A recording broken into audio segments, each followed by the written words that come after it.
Почему-то очень странно, Шуша была захватана быстро и не было заминировано. Что-то там, какой-то договорняк был, по-моему. Вот что-то, мне кажется, что был за договорняк. Из Шуши очень быстро ушли армяне.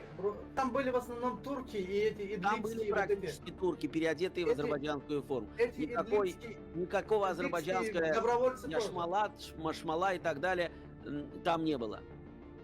Разве не было этих идлибских добровольцев? Возможно, там были пакистанские добровольцы, сирийские добровольцы, но да, сирийские из Идлиба. Это Турция. Турция, тем не менее, одевались в азербайджанскую форму и вели боевые действия. Там даже азербайджанцев особенно много не было. Шушу захватывали не азербайджанский спецназ, а тунисский спецназ.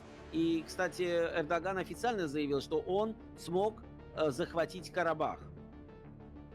Мы уже имели много встреч с президентом Азербайджана Гейдаром Алиевым, за что мы, конечно, ему благодарны. Я своего имени не говорю. И обсуждали, и мы согласовали несколько вопросов Нагорного Карабаха. Конечно, беженцы, азербайджанцы из Карабаха имеют полное право возвращаться в свои родные места проживания. Думаю, что мы должны часто встречаться с президентом Азербайджана и продолжить обсуждение вот этих вопросов. Мы изначально договорились о возвращении Нагорного Карабаха под контроль Азербайджана и нормализация всех наших отношений. Мы договорились, что на самом деле Карабах будет ничего в состав Азербайджана. Поэтому здесь я не думаю, что есть второй вариант. Я с этим не спорю. Мы начинаем переговорный процесс и двигаемся вперед без каких-либо предусловий. Поэтому у меня нет никаких условий. Но считаю, что нормализация отношений полезна не только для Нагорного Карабаха, а в перспективе для Армении тоже. Կատարվել է հետևյալը. Ռուսական զորքը, ռուսական դրոշներով, կամազներով ադրբեջանցիներին մտցրել է Շուշի քաղաքը եւ հայերը տեսնելով որ մի քանի փողոցից հերու ռուսներն են մտել, իրանք մտածում են որ դրանք ռուսներն են։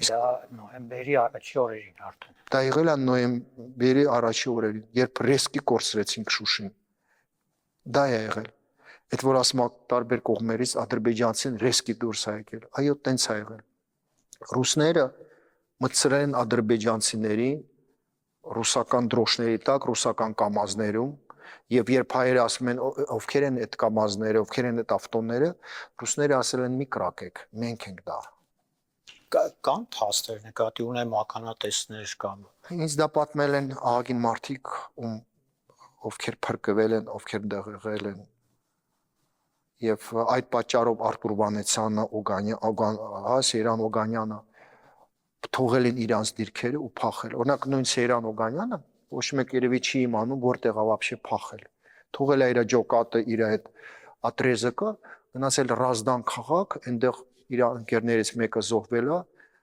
իբր գնացել է որ մասնակցի այդ արարողությանը։ Կներեք, ոնց կարող է այդպես բան լինի Շուշին մարտերա գնում, դու թողնում ես քո այդ տարածքը, որը դու պետքա պատասխան տաս, ու փախնում ես Ռազդան։ Նույն Արտուր Վանեցյանը, դու որտեղ ես գնում։ Հաստատ իրանց ինֆորմացիա են տվել ռուսները, որ всё, թողեք այդ տարածքը, всё, արդեն մենք տալիս եք ադրբեջանցիներին։ Այդ ինչի համար եմ ես պատմում, որ ռուսները մինչ հիմա ամենտեղ մասնակցում են, որ մեզ դավաճանեն, որ ու մի մոռացեք, որ ապրիլի կներեք սեպտեմբերի 13-ին 2022 թվականին նույն ձև է եղել, չէ՞, Սյունիքում, երբ ռուսները պոստը իրանց թողեցին, մեկ օր առաջ թողեցին։ Այո, ինչի՞ մենք զարմանում, կնոք ասեցիք, փաստերը կա, էսա, այստեղ ձեր փաստերը կա։ Նույն բանը արել է Ղարաբաղում, չէ՞ որ իրանք այդ 44 օրվա պատերազմի ժամանակ ռուսները ուզում էին ամեն ինչ անեին, որ Հայաստանի Հանրապետությունը իրանց ուսլովյանները ընդունի։ Ես անկեղծորեն ցանկանում եմ, որ այս դպրոցում սովորեն նաև ադրբեջանցի ուսանողներ։ Եվ վստահ եմ,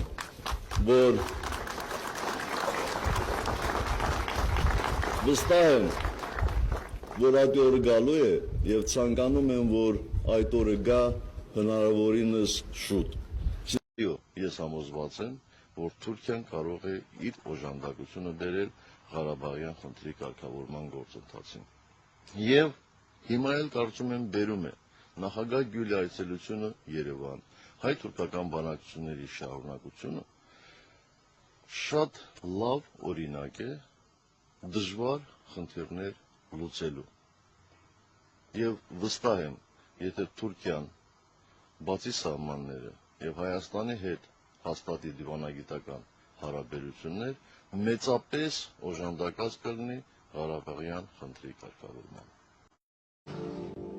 Նույնացնել Ղարաբաղը Հայաստանի հետ դա այն կարմիր գիծն է, որը չի կարելի հատել։ Այն ինստրուկցիան է, ասենց որտեղ պետք է ասենց կարմիր գույնով գրածել մի արա։ Որտեղ առաջին նույնը չի։ Մենք միշտ եղել ենք գործընկեր Հայաստանի հետ Ղարաբաղում։ Դեմ եմ Արցախը որպես մարզ միացման Հայաստանի Հանրապետություն։ Բայց ինչ է նշանակում ճանաչել Լեռնային Ղարաբաղի Հանրապետության անկախությունը։ Դա նշանակում է պատերազմ հայտարարել Ադրբեջանին, որովհետև եթե դու ճանաչում ես Լեռնային Ղարաբաղի Հանրապետության անկախությունը, այլևս ինչ բանակցություններ։ Իսկ բանակցությունների այլընտրանքը պատերազմն է։ Երկրորդ, դա նշանակում է խորը անհարգալից վերաբերմունք Ռուսաստանի Դաշնության, Ֆրանսիայի եւ Միացյալ Նահանգների նկատմամբ, որովհետեւ համանախագահները նրանք արդեն 23 տարուց ավելի միջնորդներ են, բանակցություններ են վարում, եւ բնական է, որ այդպիսի վերաբերմունքը նրանց համար շատ տհաճ պետք է։ Сидор Яковлевич, вы себя чувствуете оккупантом?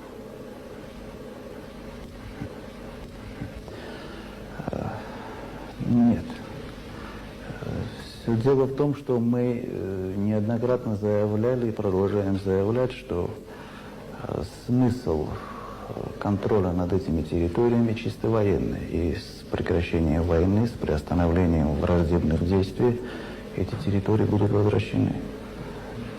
Роберт Сидорович, ну это ей-богу похоже на сказку про белого бычка. Ну вы же прекрасно. Ну, Роберт Сидорович. Такие, как вы, позорят республику.